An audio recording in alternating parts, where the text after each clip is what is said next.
Металдар бізге қажетті көптеген заттарға негіз болады. Көліктерден бастап, тамақ дайындау мен электр өткізуге дейін. Біз олардың қасиеттеріне тәуелдіміз. Олар мына мыс өткізгіш сияқты өте берік және балқуы қиын, бірақ өте металдар бізге қажетті көптеген заттарға негіз болады. Көліктерден бастап, тамақ дайындау мен электр өткізуге дейін. Біз олардың қасиеттеріне тәуелдіміз. Олар мына мыс өткізгіш сияқты өте берік және балқуы қиын, бірақ өте иілгіш болуы да мүмкін. Бұл пайдалы қасиеттер әрбір металға тән ерекше байланыс түрінің арқасында іске асады.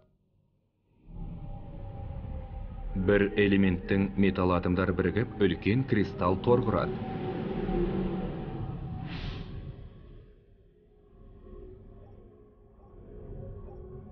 Металл атомдарының сыртқы қабатында тек бір, екі немесе үш қана электрон болғандықтан, олар сол электрондарын оңай жоғалтып, электронға толы сыртқы қабатпен қалады.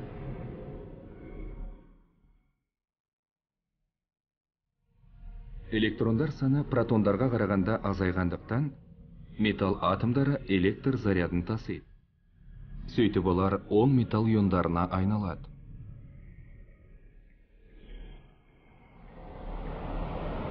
Босап шыққан электрондар нақты бір атомға тиесілі болмайды.